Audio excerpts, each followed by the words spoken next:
Oke, baik. Sudah pukul 7 ya, teman-teman. Ini Mbak Cece masuk atau enggak? Ada yang tahu? Enggak tahu.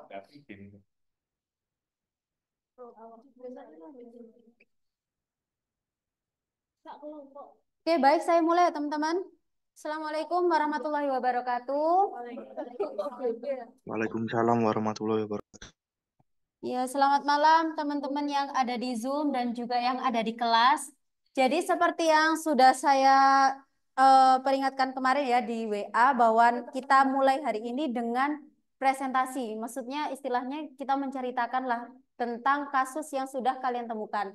Gitu. Nah, untuk skemanya nanti dari kelompok 1 sampai kelompok 6 berurutan bercerita. Nah, nanti ketika kelompok 1 itu presentasi, silahkan untuk kelompok 2 memberikan tanggapan. Gitu. Nah, terus kalau ada dari kelompok lain mau memberikan tanggapan, entah itu pertanyaan atau apa ya, saran atau gimana, itu nggak apa-apa.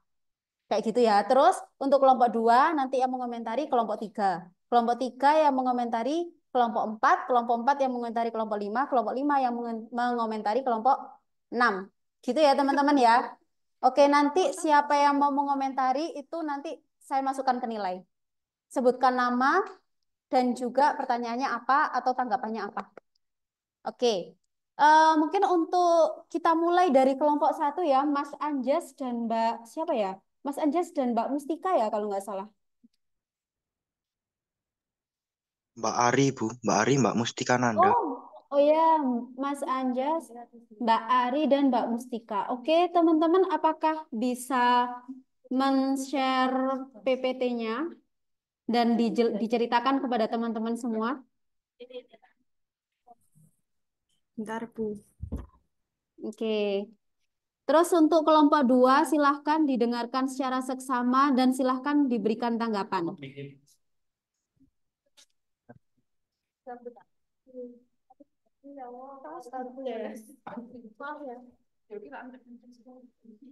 Sudah kelihatan? Oke, masih proses Mbak Ari.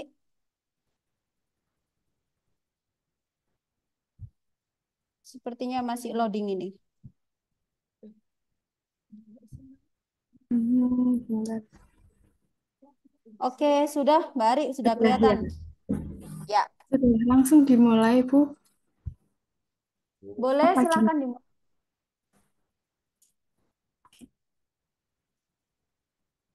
Mas Anjus sama Mbak Mustika udah ready ya?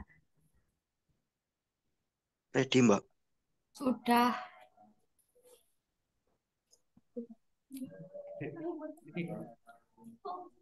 Bentar. Saya mulai sekarang aja, Bu. Apa nanti nunggu? Boleh sekarang langsung dimulai, nggak apa-apa. Selamat malam semuanya. Perkenalkan, kami dari kelompok 1, saya Ari Nurahmawati, terus sama Mas Anjet, Hendra Kusuma, sama Mbak Mustika Nanda. Saya akan menjelaskan sedikit tentang apa tugas kasus pemeriksaan auditing yang kita angkat, yaitu kasus analisis pelanggaran kode etik akuntansi publik pada PT Hansen International Tbk. Saya akan menceritakan sedikit tentang permasalahan yang terjadi. PT Hansen International Tbk adalah perusahaan yang bergerak di bidang properti. Dalam catatan ini ya, sebentar. Di bidang Kalau yang lain properti, didengarkan ya, bisa aja dalam masuk UTS UAS nih. dalam Silahkan. catatan Otoritas Jasa Keuangan atau OJK, PT Hansen International pernah terbukti melakukan manipulasi penyajian laporan keuangan di tahun 2016. Dalam pemeriksaan yang dilakukan OJK, ditemukan manipulasi akuntansi terkait penjualan kafling siap bangun senilai senilai 732 miliar, sehingga membuat pendapatan perusahaan naik tajam. Manipulasi ini melibatkan peran auditor eksternal, kantor akuntan publik, Sungkono, dan Surja. Kasus ini menjadi fatal bagi perusahaan dan pemangku kepentingannya. Kasus ini mengilustrasikan bagaimana pelanggaran terhadap kode etik real dan merusak reputasi. Selain itu, OJK juga menyoroti penggunaan metode akruan pendapatan perusahaan dibesar-besarkan secara material sebesar 613 miliar. Nah, untuk selanjutnya tentang etika profesional yang dilanggar itu akan dijelaskan oleh Mbak, dipersilahkan. Terima kasih. Etika profesional yang dilanggar. Yang pertama, itu ada prinsip integritas, yaitu karena KAP tidak menunjukkan integritas dalam menjalankan tugas sebagai auditor. Hal ini terlihat dari kelalaian dalam mendeteksi dan memverifikasi transaksi fiktif yang dilakukan oleh PT Hanson. Yang kedua, prinsip objektivitas, yaitu karena KAP tidak menunjukkan objektivitas dalam memberikan opini audit. Opini yang dikeluarkan tidak sesuai dengan kondisi keuangan PT Hanson yang sebenarnya. Yang ketiga, prinsip kompetensi dan kehati-hatian profesional, yaitu karena KAP tidak menunjukkan kompetensi dan kehati-hatian profesional dalam melakukan audit. Hal ini terlihat dari kurangnya ketelitian dan kecermatan dalam melakukan pemeriksaan bukti audit. Yang keempat, prinsip kerahasiaan, yaitu karena KAP tidak menjaga kerahasiaan informasi yang diperoleh selama proses audit. Hal ini terlihat dari bocornya informasi terkait manipulasi laporan keuangan PT Hanson. Untuk selanjutnya, ancaman yang terjadi yaitu ancaman telaah pribadi. Ancaman yang terjadi ketika KAP tidak dapat melakukan evaluasi secara tepat dalam menjalankan tugas sebagai auditor, sehingga terjadi kelalaian dalam mendeteksi dan memverifikasi suatu transaksi. Kurang teliti dan cermat yang mengakibatkan opini yang dikeluarkan tidak sesuai dengan kondisi keuangan perusahaan yang sebenarnya. Untuk yang selanjutnya, kewajiban hukum yang dilanggar akan dijelaskan oleh teman kami, Mbak Mustika Nanda. Silahkan, Mbak. Yang keempat, kewajiban hukum yang dilanggar. Ada yang pertama, kewajiban pelaporan. Membuat laporan yang tidak akurat dan lengkap, serta melaporkan semua temuan audit yang tidak relevan dan tidak menunjukkan kondisi keuangan yang sebenarnya. Kedua, kewajiban dari undang-undang melanggar undang-undang pasar modal karena melakukan ketidakjujuran dalam pembuatan laporan keuangan, termasuk dalam kasus tindak pidana pencucian uang atau TPPU yang dilakukan oleh salah satu direktur utama Beni Cokro Saputro. Kasus ini mengilustrasikan bagaimana pelanggaran terhadap kode etik profesional dapat menimbulkan kerugian material dan merusak reputasi. PT Hanson International Tbk juga dijatuhi denda sebesar 500 juta dan diperintahkan untuk memperbaiki serta menyajikan kembali laporan keuangan tahunan atau LKT 2016. Selanjutnya, yang kelima ada hukuman yang diterima oleh KAP dan auditor. DPAP, Kementerian Keuangan memberikan sanksi kepada KAP PSS berupa pembukuan izin selama 6 bulan dan denda sebesar 500 juta. Tujuannya diberikan sanksi ini diharapkan dapat memberikan efek jera bagi KAP, PSS, dan akuntan publik lainnya agar tidak melakukan pelanggaran kode etik di masa depan.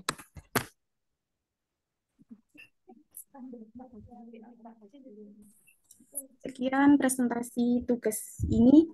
Saya ucapkan terima kasih. Mohon maaf jika ada salah kata. Silakan teman-teman jika ingin menanggapi presentasi kami. Oke, terima kasih Mbak Ari, Mas Anjas, dan juga Mbak Mustika. Oke, silakan saya kasih kesempatan terlebih dahulu untuk kelompok 2. Apakah ada tanggapan? Mbak Sofi, Mbak Sefti.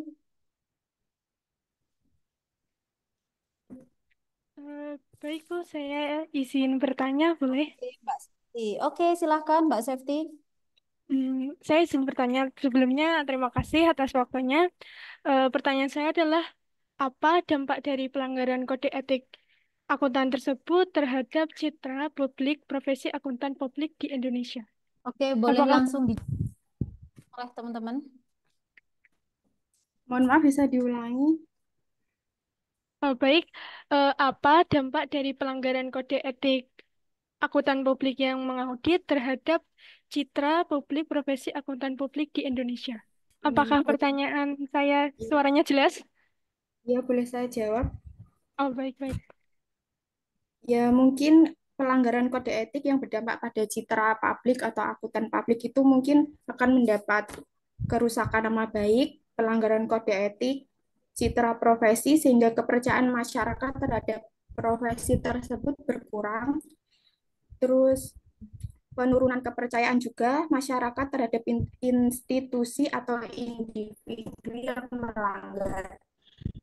Lalu juga berdampak keraguan terhadap hasil kerja. Itu sih sudah cukup.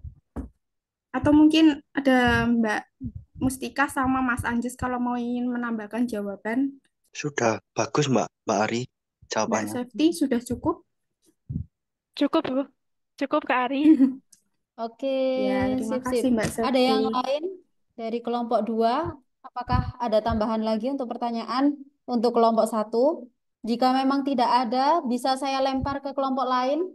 Apakah ada pertanyaan teman-teman yang ada di kelas?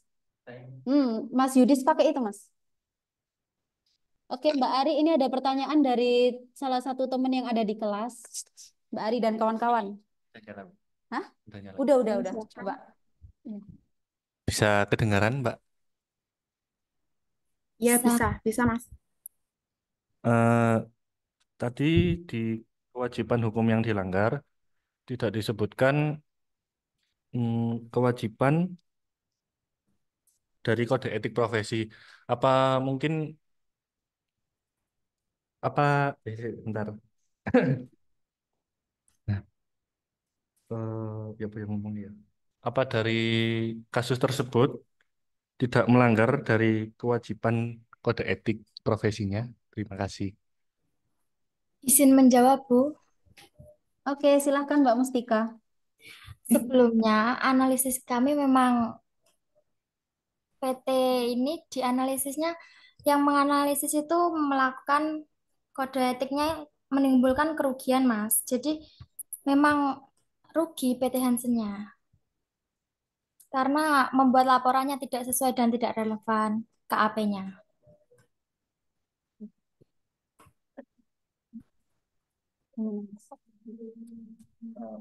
Kan memang kewajiban yang dilanggar itu penjelasannya gitu lah. enggak kode etik profesi, kewajiban kode etik profesi kan tidak disebutkan apa caranya, emang kode kasusnya tidak melanggar kode etik profesi.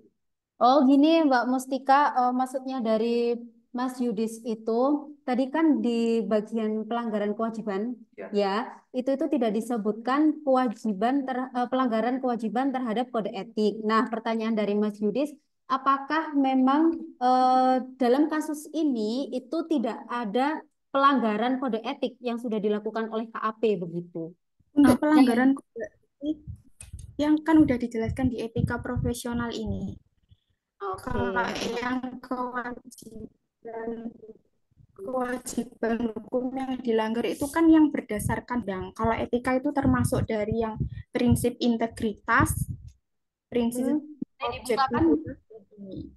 Ini etika profesional. Kalau yang kewajiban hukum ini kan yang berdasarkan hukum. Oke, Mas Yudis. Jadi memang kalau di kasus ini itu tuh dia memang melanggar kode etik.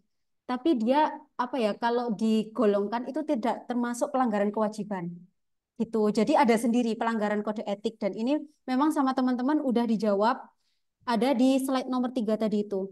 Ada integritas, kerahasiaan dan lain sebagainya. Kayaknya sebagian semua kasus itu juga pasti melanggar kode etik nggak sih? Iya. Iya kan Iya. ya? Ah, ah. Gitu. Oke.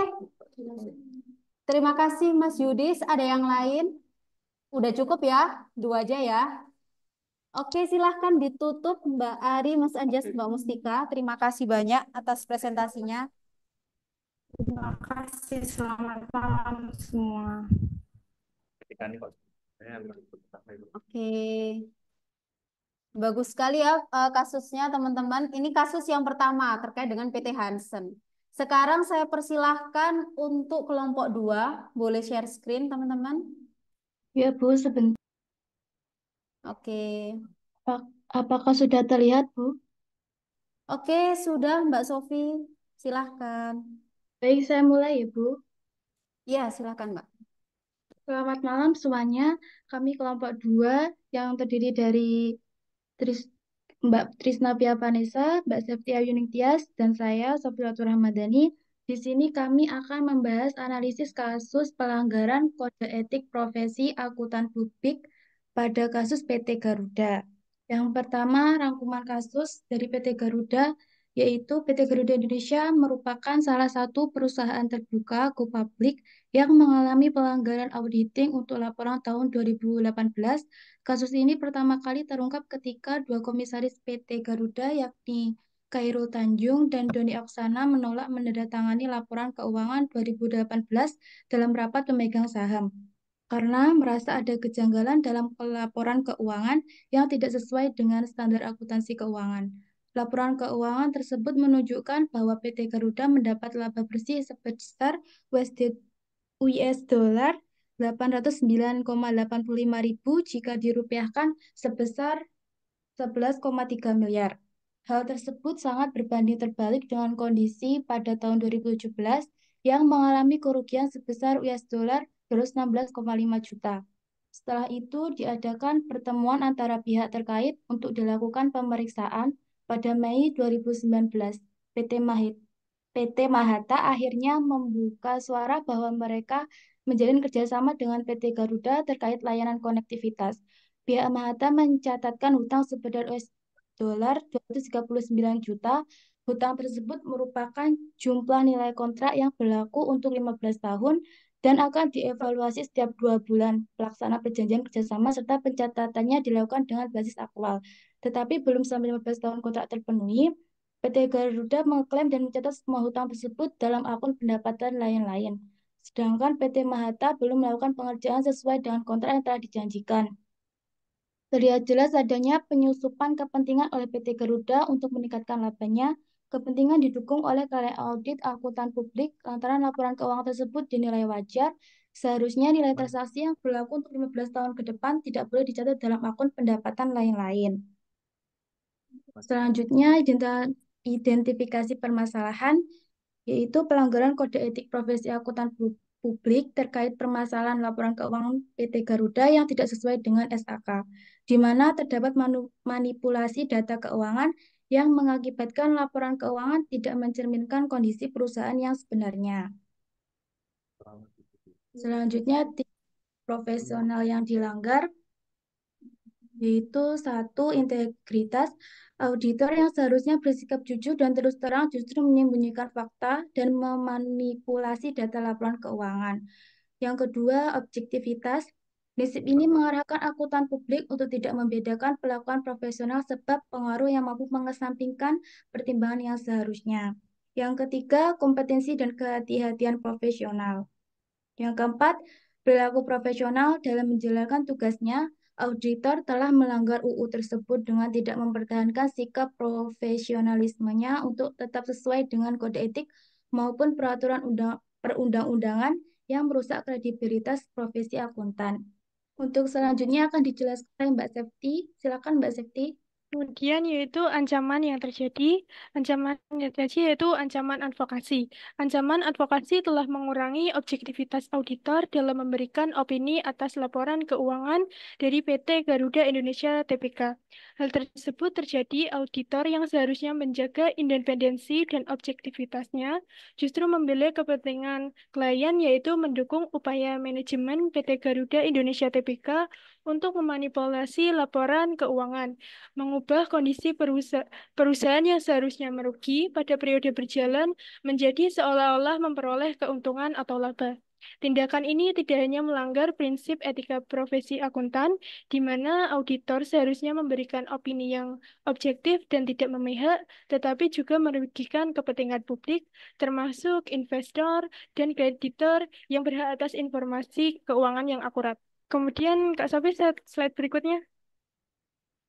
Kemudian, kewajiban hukum yang dilanggar berdasarkan kewajiban berdasarkan sifatnya, yaitu satu, kewajiban profesional.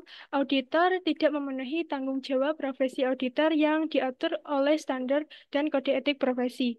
Dua, kewajiban pelaporan. Auditor memberikan opini yang tidak mencerminkan keadaan perusahaan sebenarnya. Tiga, kewajiban pengungkapan. Auditor tidak mengungkapkan informasi mengenai pelanggaran yang terjadi. Tiga, kewajiban kualitas. KAP yang bertugas mengaudit belum menerapkan sistem pengendalian mutu secara optimal untuk memastikan kualitas pekerjaan audit. Kemudian, kewajiban yang dilanggar berdasarkan sumber yaitu satu, kewajiban dari perundang-undangan, tidak memenuhi kewajiban untuk menyampaikan informasi keuangan yang akurat dan lengkap sehingga melanggar prinsip transparansi dalam pasar modal. Dua, kewajiban dari standar profesional, menyusun laporan keuangan yang belum sesuai dengan standar akuntansi keuangan. Tiga, kewajiban dari kode etik profesi, melanggar prinsip-prinsip dasar etika profesi auditor yaitu integritas, objektivitas, kompetensi dan kehati-hatian profesional, dan perilaku profesional. Kemudian, hukuman yang diterima oleh kantor akuntan publik atau auditor dari kelalaian PT Garuda Indonesia tersebut, menurut Kemenku, mendorong pengenaan sanksi dari Pusat Pembinaan Profesi Keuangan atau PPPK sebab pelanggaran kode etik akuntan publik yang dilakukan. Akuntan publik Kasnar Siru Mapea dengan nomor register AP0563 dijatuhkan sanksi pembukuan izin oleh Menteri Keuangan pada tahun 2019 selama 12 bulan tertanggal dari 20 Juli 2019 sampai dengan 26 Juli 2020. Bersama dengan pemutusan pembukuan tersebut dikenakan juga sanksi administrasi berupa denda sebesar 100 juta. Sekian presentasi dari kelompok 2, mungkin ada yang ditanyakan. Oke, dari kelompok 3 silakan. Siapa kelompok 3? Oh iya, Mbak. Oh, boleh pakai ini, minta tolong dikasihin ke kelompok 3. Ini silakan untuk kelompok 3. Selamat malam, bisa didengar suara saya, Mbak? Kayaknya kurang keras deh, Mas. Coba. Selamat malam. Apakah terdengar? Iya, Bu, Terdengar. terdengar. Suara Masnya terdengar? Eh, Iya, boleh terdengar. boleh dikembalikan ke slide yang pertama mungkin, Mbak? Maaf. Berarti dari kasus ini sebenarnya juga ada kelalaian dari auditor, pihak auditor, yang dimana kelalaiannya itu bisa dijadikan kesempatan untuk PT Garuda ini memanipulasi laporan keuangannya ya, Mbak. Bagaimana, Mas? Bisa diulang pertanyaannya? Kan di sana disebutkan kalau ada kelalaian auditor eh, yang dimana kelalaian auditor itu bisa digunakan PT Garuda untuk mengambil kesempatan me, apa namanya memanipulasi laporan data keuangannya. Apa itu benar ya? Izin menjawab. Iya, Silakan, benar. Mbak. Karena audit audit yang melakukan auditing itu kurang teliti dengan laporannya. Seharusnya hutang yang berlaku untuk 15 tahun itu sama PT Garuda dicatat dalam laporannya. Padahal belum belum belum penuh 15 tahun. Karena salah penempatan akunnya gitu ya maksudnya. Ya, seperti itu. Terus Apakah pertanyaan sudah jelas? ya, terus untuk kesalahan itu apakah pihak auditor berhak untuk mendapatkan sanksi-sanksi etik dan sanksi lainnya, Mbak? Izin menjawab, Mas. Iya, silakan. Seperti hukum yang dilanggar itu, jadi auditor itu mendapatkan sanksi yaitu ada apa pembekuan selama 12 bulan dan juga dikenakan sanksi sebesar sanksi administrasi sebesar 100 juta. Sejauh itu yang kami pahami seperti itu, Mas. Oke. Sudah, Bu. Terima kasih. Gimana? Terima kasih, Mbak. Oke, terima kasih untuk kelompok 3. Ada yang lain, teman-teman? Oh iya, Mbak, silakan. Mbak siapa? Feby. Mbak Feby, ya. Selamat malam, Mbak. Selamat malam. Ini pertanyaan dari saya ya, Mbak ya.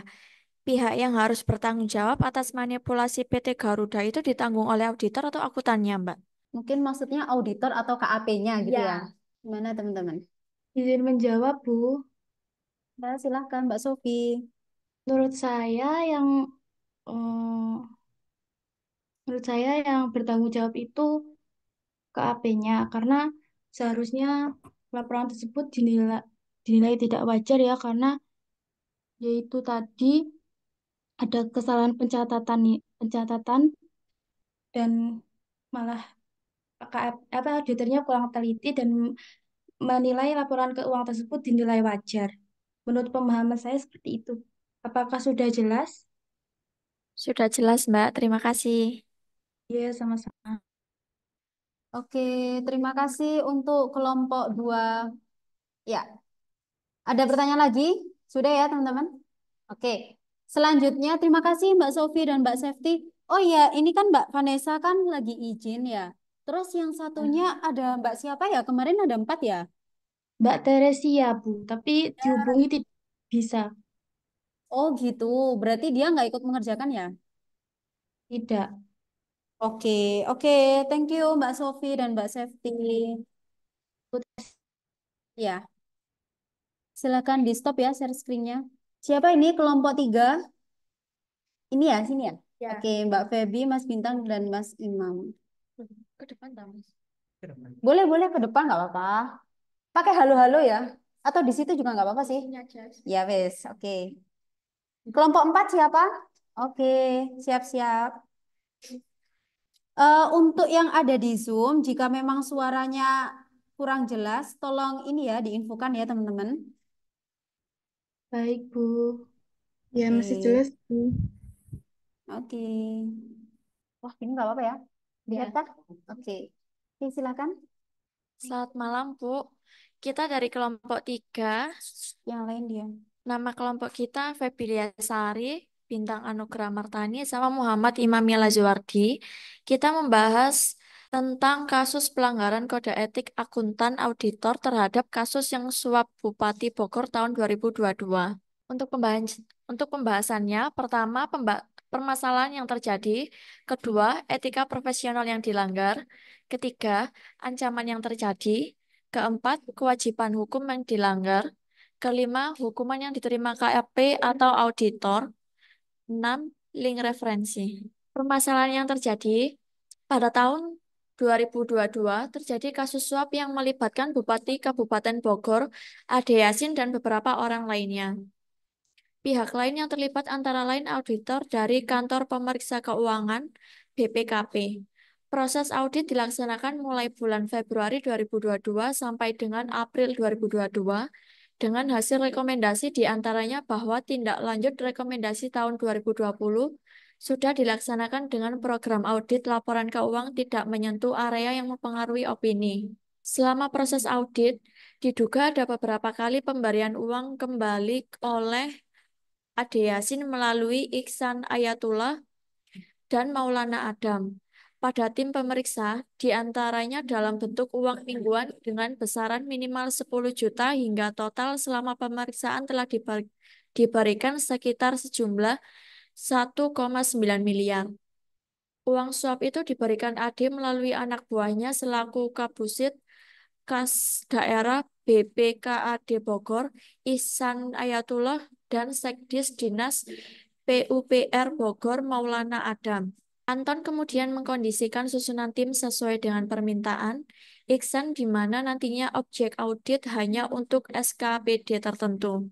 Ade menerima laporan dari Iksan bahwa laporan keuangan Pemkab Bogor jelek dan jika diaudit BPK perwakilan Jawa Barat akan berakibat opini disclaimer. Selanjutnya, Ade merespon dengan mengatakan diusahakan agar WTP. Opini WTP yang diberikan BPK selama ini dianggap hanya sebagai alat untuk memuluskan kepentingan para kepala daerah. Forum Indonesia untuk Transparansi Anggaran menilai opini WTP ini berpengaruh positif terhadap citra kepala daerah. Karena laporan keuangannya tercatat sesuai dengan standar akuntan publik, makanya banyak kepala daerah yang mengejar bahwa pengelolaan keuangan di daerahnya bersih, akuntabel, dan adanya opini WTP. Ada kemungkinan bahwa kepala daerah berlomba-lomba untuk meraih opini WTP ini sebagai prasyarat untuk mendapatkan dana insentif daerah dari pemerintah pusat. Tidak semua daerah mendapatkan DID kecuali yang mempunyai inovasi tertentu dan memenuhi beberapa persyaratan. Salah satunya adalah WTP dan penetapan APBD yang tepat waktu. Kasus tersebut menyedot perhatian publik karena auditornya diduga terlibat pemalsuan laporan keuangan untuk mendukung lelang proyek Ade Yasin. Lalu selanjutnya, yaitu permasalahan yang terjadi. Di situ ada pemberi suap, yaitu Ade Yasin selaku bupati, lalu Maulana Adam itu selaku Sekdis Dinas PUPR, lalu Ihsan Ayatullah itu sebagai Kasubid Kas Daerah, dan Rizky Taufik itu sebagai PPK pada Dinas PUPR. Lalu untuk penerima suap itu seperti yang ada di slide bisa dibaca. Etika profesional yang dilanggar pemerintah Kabupaten Bogor adalah prinsip-prinsip etika, prinsip integritas, dan prinsip perilaku profesional. Terkait prinsip integritas yang dilanggar dalam kasus ini oleh Ade Yasin dan bawahan-bawahannya adalah kekuatan karakter untuk bertindak dengan tepat, dengan memilih untuk melakukan penyuapan demi mendapatkan opini wajar tanpa pengecualian.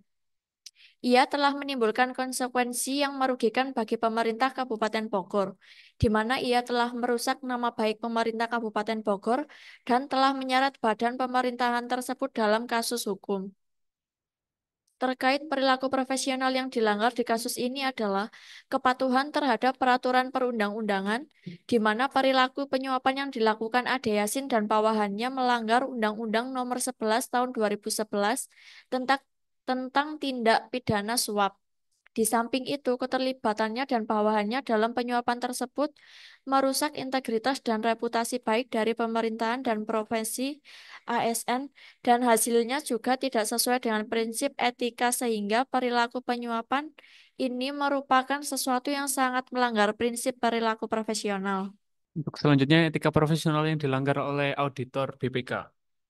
Prinsip-prinsip etika yang dilanggar oleh tim auditor BPK perwakilan Jawa Barat ialah prinsip integritas, objektivitas, dan perilaku profesional.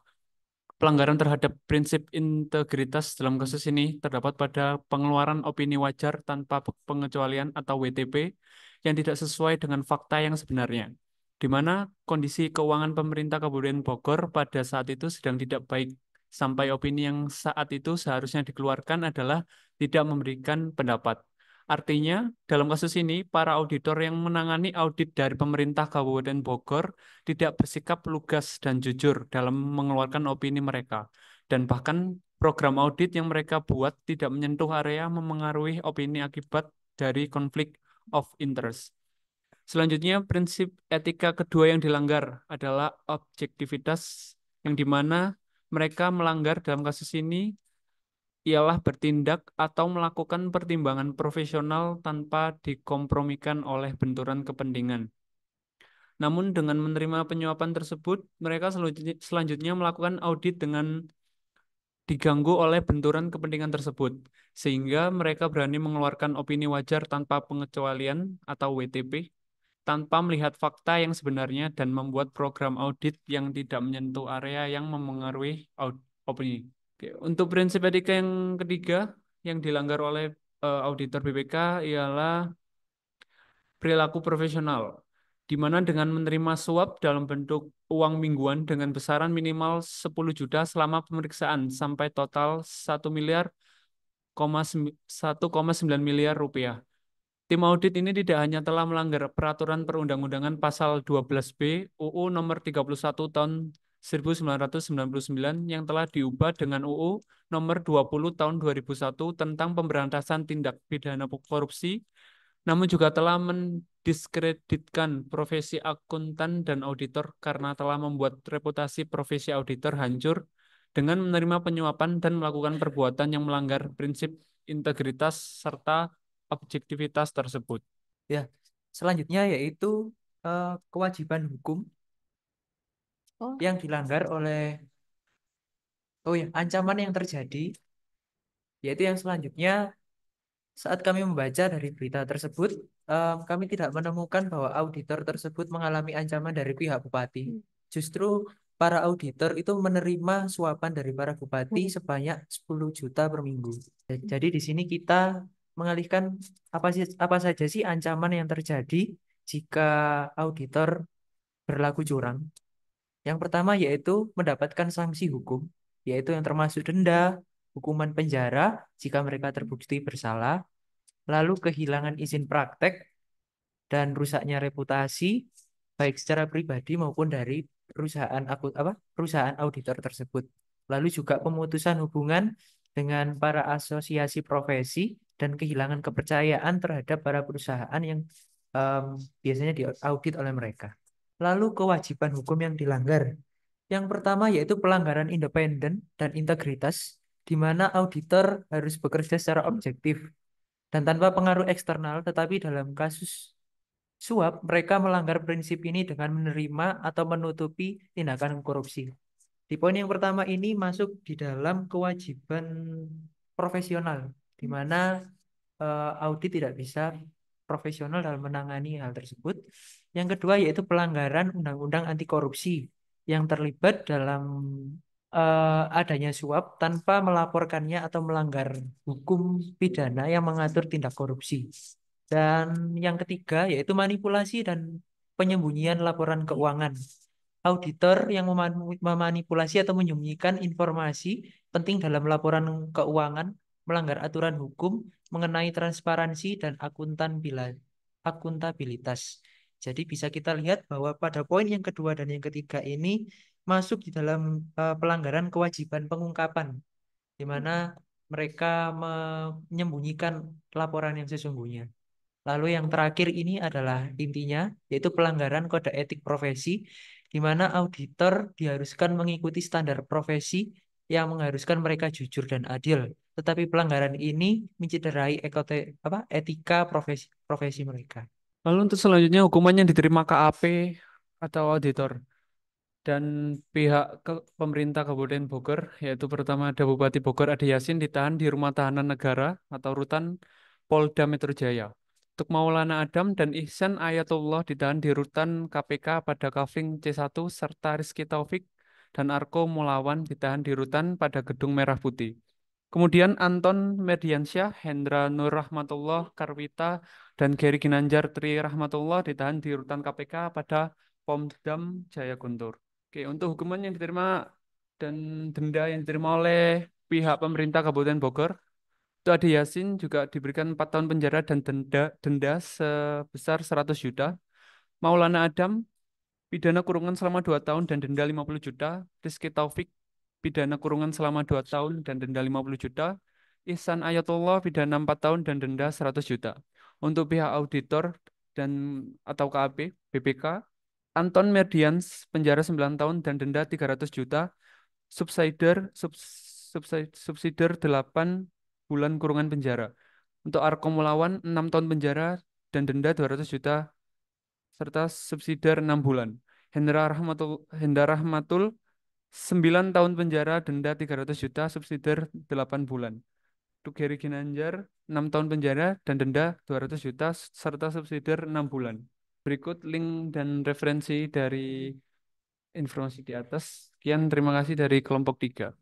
Oke. Silakan kelompok 4, apakah ada tanggapan? Sebutkan nama ya. Nah, nama saya Aninda.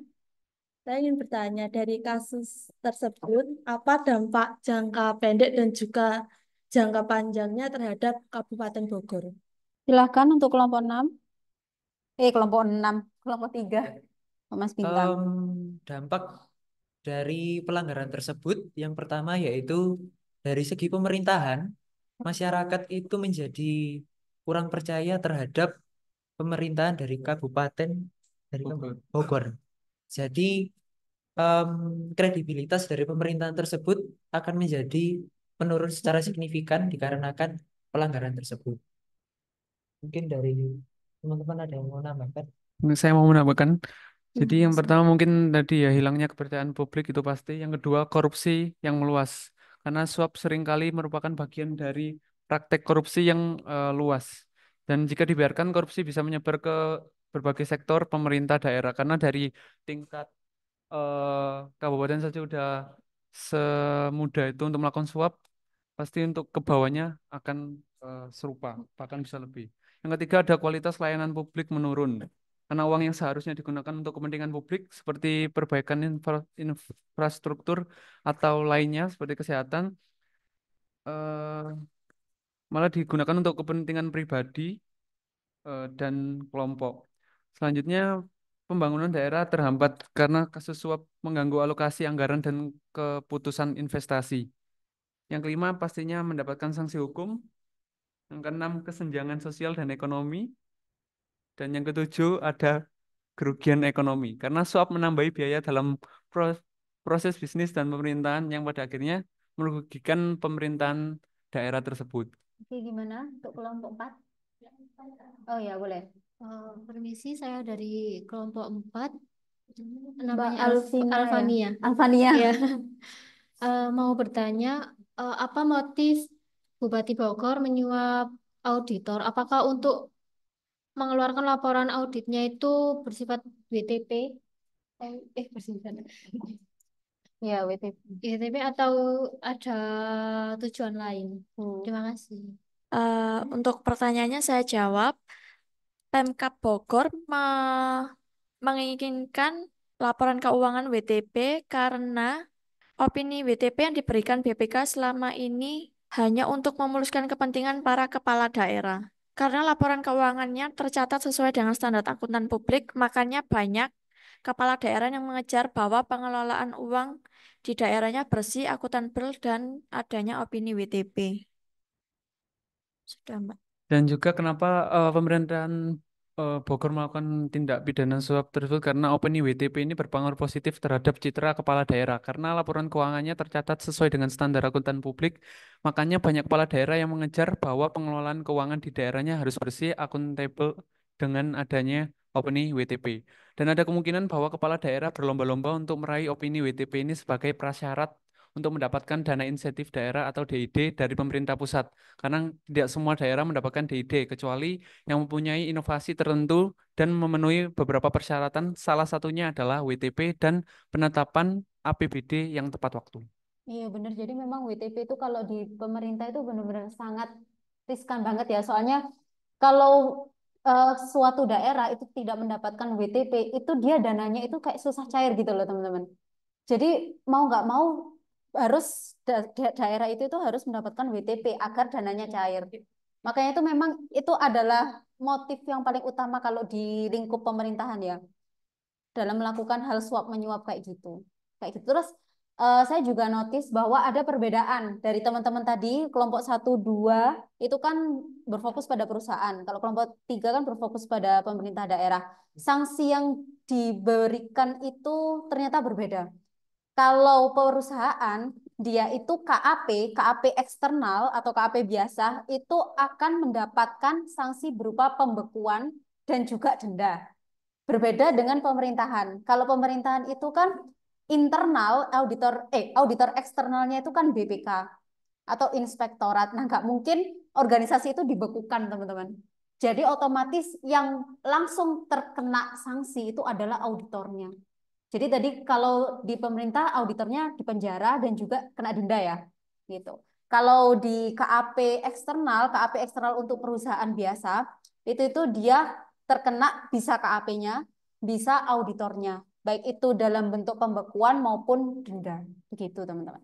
Oke, selanjutnya kelompok 4 ya ini ya berarti ya.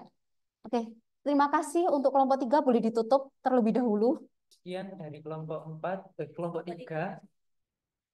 Terima kasih untuk perhatiannya. Oke. Sebelum lanjut ke kelompok 4, jika nanti teman-teman Zoom ada yang mau tanya, bisa langsung aja ya teman-teman. Bisa langsung open mic. Oke, selanjutnya untuk kelompok 4 ya. Apa gimana gimana? Gimana? Notisnya gimana Mas? Kalau yang di swap berapa tadi? Aku belum notis itu sih. Bupatinya? Heeh.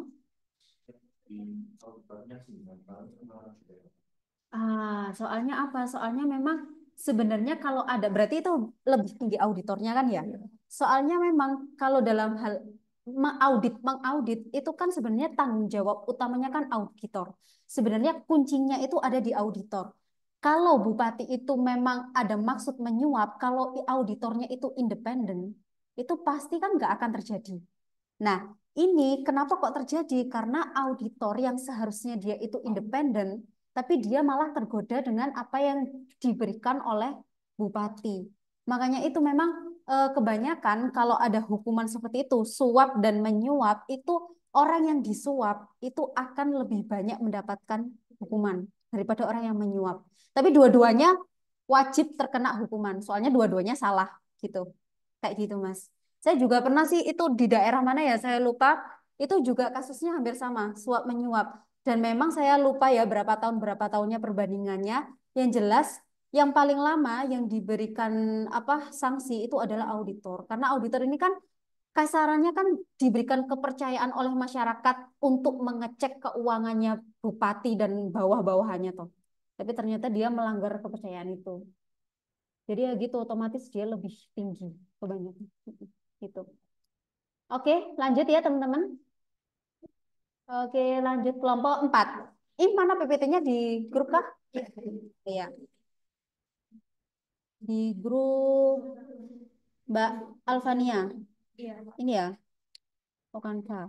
Oke, teman-teman yang di Zoom apakah sudah terlihat ya? Sudah, Bu. Sudah, Bu. Oke, baik. Silakan untuk kelompok 4. Selamat malam, saya dari kelompok 4 yang beranggota Alfania Nabila Saputri, Aninda Nur, sama Ledis Widya ingin menjelaskan tentang pelanggaran etika profesi akuntan pada PT Great River International Tbk.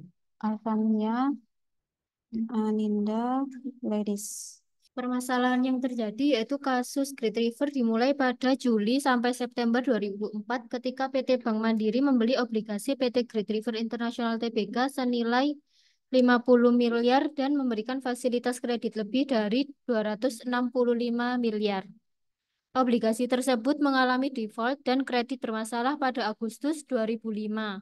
Bapeppa menyelidiki akuntan publik yang mengaudit laporan keuangan Great River dan menemukan adanya overstatement serta penyimpangan penggunaan dana obligasi dan pinjaman.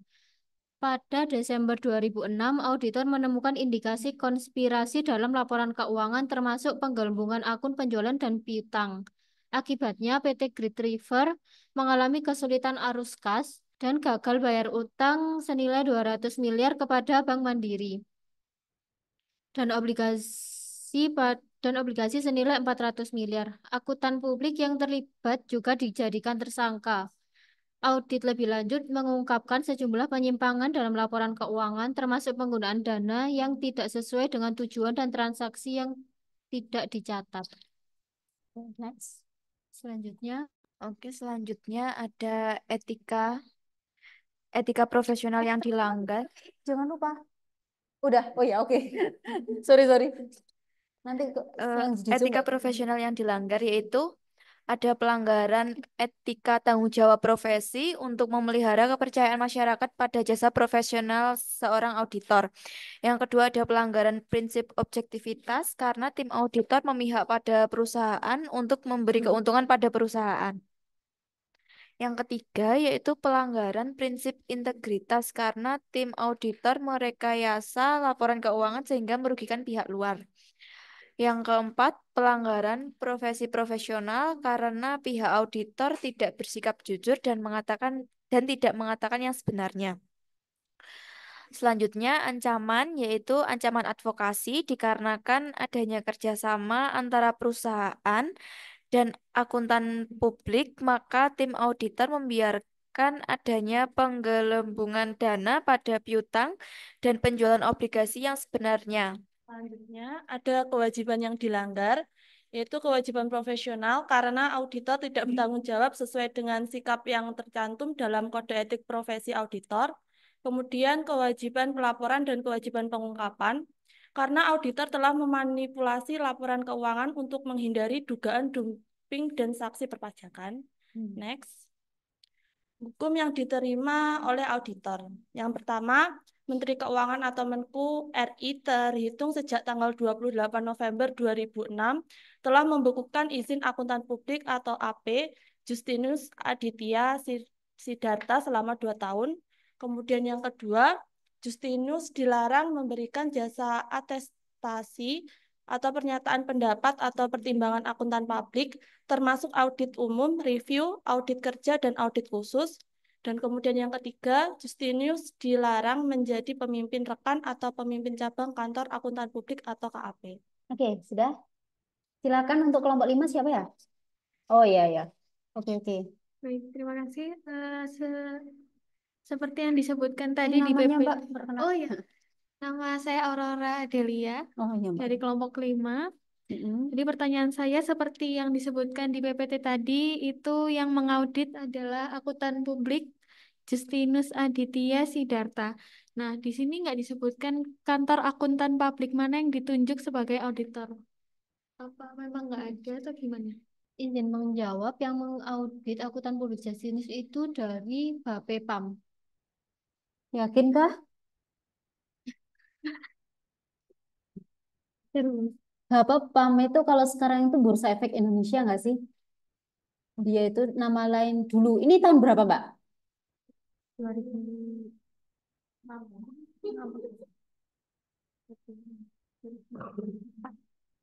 Udah lama ya? Iya. Jadi kalau sekarang Bapepam LK itu sudah nggak ada. Saya lupa ya, Bapepam itu OJK atau BI. Kalau nggak salah OJK, ding. OJK. Jadi Bapepam LK namanya itu dulu itu Bapepam LK. Sekarang itu OJK, Otoritas Jasa Keuangan. Dia bukan sebagai auditor, tapi memang OJK itu kan seperti yang sudah kita jelaskan kemarin bahwa OJK itu kan yang mengawasi semua proses laporan keuangan yang ada di Bursa Efek Indonesia. Kayak gitu kan. Jadi kalau yang ditanyakan oleh Mbak Aurora ini KAP-nya itu bukan Bapepam. Gitu. Jadi ini ceritanya itu kayak ketepaan PT Green River International ini itu di audit investigasi oleh OJK di bawah perintah OJK. Karena memang mungkin di awal itu sudah ada tanda-tanda adanya kecurangan, maka OJK itu menurunkan perintah kayaknya ini perlu diaudit investigasi. Kayak yang kemarin tak ceritakan itu. Kayak gitu, dia pakai auditor forensik. Gitu. Jadi coba di searching akuntan publik Justinus Aditya Sidarta itu dia di bawah KAP mana? Coba aku searching juga. Nah, ternyata teman-teman KAP-nya itu namanya adalah Justinus A. Sidarta. Dan dia Justinus Aditya Sidarta itu pemiliknya gitu. Namanya juga KAP, kayak misalkan gini, KAP Hari Purnomo dan Jaswadi yang ada di Suhat, itu yang punya adalah Pak Hari Purnomo dan Jaswadi. Jadi biasanya kalau KAP kecil ini berarti termasuk KAP menengah ke bawah dia itu. Jadi KAP menengah ke bawah, tapi keren sih dia udah ngaudit TBK ya. Jadi kalau KAP yang bawah itu biasanya itu namanya itu nama pemiliknya dijadikan nama KAP. Ini saya searching bahwa nama KAP-nya itu KAP Justinus A. Sidarta. Kepemimpinannya yang memimpin adalah Justinus Aditya Sidarta. Kayak gitu. Dan untuk kasus ini ternyata yang kena langsung pemiliknya ya. Sama aja sih berarti memang karena ini adalah yang memiliki hanya satu orang dan nama KAP-nya adalah satu orang juga, makanya yang kena langsung auditornya itu. Jadi dibekukan, tadi kan ada kata-kata dari kelompok 4 dibekukan selama 4 tahun ya? Berapa ya? Berapa tahun ya tadi ya? Nah, itu berarti otomatis yang dibekukan adalah KAP-nya dan beserta auditornya sama-sama kan, dia yang punya kayak gitu. Dia dibukukan berapa tahun? Oh, 2 tahun. 2 tahun ini ya? Iya. Oke, oke, oke. Oke, ada pertanyaan lagi? Mbak Cece? Perkenalkan nama saya Cece. Saya mau bertanya dari kelompok 4. Siapa sajakah pihak-pihak yang terlibat dalam kasus tersebut, baik dalam internal perusahaan maupun eksternal, misalkan auditor atau regulator? Izin menjawab. Untuk auditornya Justinus. Lalu untuk sebentar Mbak. Gimana Mbak? Apakah ada informasi lebih lanjutnya? Kalau di sini PT Great River sama Justinusnya aja. Soalnya Great River itu mengalami kesulitan arus kas sehingga harus menghapus pencatatan efek di Bursa Efek Indonesia serta memiliki kewajiban pada CV hutang gemilang sama PT Jamsotek dan Bank Mandiri yang totalnya hingga ratusan miliar. Oke, berarti memang regulator nggak ikut-ikut ya? Auditor sama manajer. Biasanya memang Mbak Cici dan teman-teman kalau ada pelanggaran kayak gitu, maksudnya manipulasi laporan keuangan yang paling utama yang ikut campur itu pasti auditor dan manajer. Gitu. Manajer dan malah ada juga yang CEO.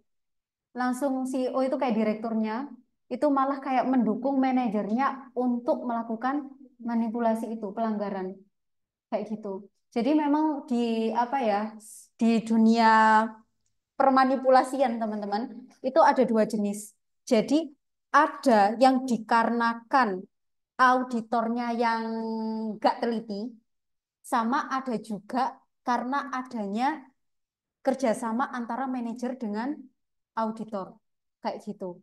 Kayak misalkan salah satunya kayak yang di perusahaan apa? Yang di pemerintah daerah Kabupaten Bogor. Bogor itu salah satunya adalah jenis yang kedua, yaitu saling bekerja sama. Terus kalau yang Garuda itu tadi gimana ya? Garuda itu kalau nggak salah juga ada motif kerjasamanya juga. Terus ada juga beberapa perusahaan itu yang memang pure kesalahan auditor gitu loh. Jadi memang perusahaan itu ya udah memang perusahaan itu mungkin salah dalam melaksanakan atau menyusun laporan keuangan gitu ya. Seharusnya auditor kan yang meng-cross check. Ini loh ada yang salah, ada yang salah, ada yang salah gitu. Ternyata ketika dalam proses auditor itu seorang KAP atau seorang auditor itu dia nggak teliti. Jadi ya wes meskipun dia salah dan itu nggak kesalahan itu nggak ditemukan gitu loh. Gitu. Nah, malah biasanya yang menemukan itu kalau misalkan ada auditor dari atas turun kayak gitu. Terus ada yang menemukan orang-orang lain investor itu yang ngeh ini loh kok aneh kayak gitu. Nah, maka auditor pun itu juga bakal kena. Nah, kalau ada permasalahan yang kayak gitu bisa jadi perusahaan itu nggak kena. Soalnya memang dia itu benar-benar nggak ada motif untuk bertujuan untuk melakukan kecurangan. Kecuali kalau memang dia benar-benar kesalahannya itu disengaja dan auditornya nggak ngeh. Nah, itu sama-sama terkena.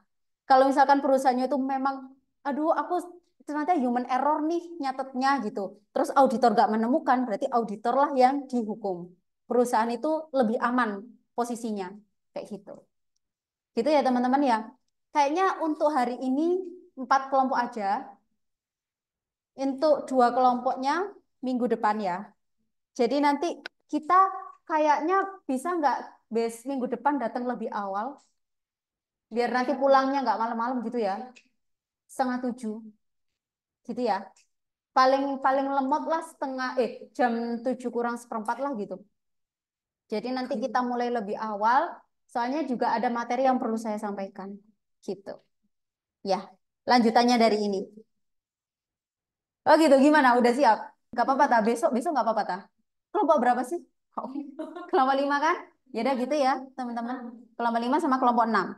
Oke, kita lanjut minggu depan. Jadi kurang 2 kelompok. Ini sekalian saya nilai juga, nanti saya inputkan. Terus nanti untuk UAS-nya, saya usahakan untuk take home. Soalnya kan teman-teman juga, teman-teman sibuk semua kan? Jadi saya usahakan terlebih dahulu ya. Jangan berharap dulu. Kalau bisa ya. Saya juga kalau jadi mahasiswa sukanya take home. Oke, gitu aja ya teman-teman. Oh, sebelum saya tutup, ada yang mau ditanyakan terkait dengan kasus-kasus yang sudah dipaparkan oleh teman-teman? Dari teman-teman Zoom, adakah pertanyaan? Mbak Ari, Mas Anjas, Mbak Mustika, Mbak Septi, Mbak Sofi, Mbak Vanessa. Ada Gimana satu Mbak Ari? ada satu pertanyaan untuk kelompok 4. Oh, ada pertanyaan untuk kelompok 4. Oke, terakhir Mbak Ari. Kelompok 4 gak apa ya? Udah siap-siap pulang dia Mbak Ari. Iya, terakhir soalnya ini kurang jelas sih. Bentar ya. Itu Nggak kan apa-apa. langsung aja ya. Gimana? Suaranya agak kurang jelas Mbak Ari. Langsung aja ya. Ini kan di permasalahan yang terjadi kan auditor menemukan penggelembungan keuangan itu ratusan miliar ya. Bisa dijelaskan secara spesifik nggak berapa nominal penggelembungan yang terjadi di laporan keuangan tersebut? Izin menjawab ya, Mbak. Oke, silakan Mbak. Yang lain minta tolong ya. Jadi, PT Bank Mandiri telah membeli obligasi PT Great River International Tbk sebesar 50 miliar dan memberikan fasilitas kredit investasi, kredit modal kerja, dan non-cash kepada PT Great River International senilai lebih 265 miliar yang diduga mengandung unsur melawan hukum karena obligasi tersebut default dan kreditnya macet.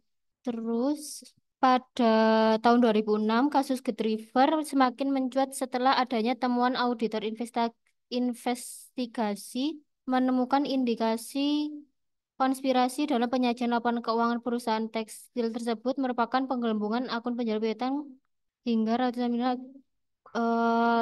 Akibatnya, PT Great River itu kesulitan arus kas dan gagal bayar utang sebesar 200 miliar kepada Bank Mandiri dan gagal membayar obligasi sebesar 400 miliar. Oke, gimana Mbak Ari? Untuk penggunaan dana belum. belum. Silakan. Untuk penggunaan dana obligasi 300 miliar menyimpang dari tujuan dalam prospektus. Seharusnya 26% dari hasil obligasi digunakan untuk membeli aset dan pengembangan usaha. Pada prakteknya, sebagian besar digunakan untuk melunasi utang ke berbagai pihak. Gimana Mbak Ari? Oke, sudah Bu. Oke. Oke, untuk terakhir ada yang tahu maksudnya penggelembungan itu apa? Iya, apanya yang membengkak? Kenaikan dana, secara signifikan. Gimana Mas? Oke, jadi benar teman-teman penggelembungan itu juga peningkatan atau pengeluarannya itu sebenarnya nggak segitu gitu. Tapi memang maksudnya dari penggelembungan adalah misalkan kas di laporan keuangan adalah 50 juta. Tapi dia nulisnya itu 100 juta. Nah, itu ada penggelembungan sebesar 50 juta. Kayak gitu. Jadi penggelembungan itu kayak overstatement gitu loh. Overclaim, overclaim uang kayak gitu. Jadi biasanya memang kalau ada kasus-kasus seperti itu, ada yang disebutkan penggelembungannya berapa secara detail, ada yang tidak. Kalau kita hanya melihat dari luarnya aja, maksudnya dari luar itu maksudnya dari berita-berita doang. Kita harus tahu overstate-nya itu ya kita harus menganalisis laporan keuangannya. Tapi juga ada juga perusahaan itu berita-berita yang juga menunjukkan penggelembungannya sebesar ini, seperti itu. Kayaknya kalau yang green ini nggak disebutin secara detail ya, cuman dia itu uangnya lari kemana-kemana baru disebutin. Kayak gitu. Oke, aman Mbak Ari? Aman Bu. Ya. Oke, oke sip. Baik, untuk teman-teman Zoom, sekian untuk hari ini ya teman-teman. Nanti di sini tinggal 2 kelompok yang belum presentasi, jadi kita akan melanjutkan di minggu depan. Begitu ya. Untuk teman-teman Zoom, terima kasih atas kehadirannya. Nanti kita akan bertemu lagi di minggu depan. Ya Bu, terima kasih. Oke, sama-sama.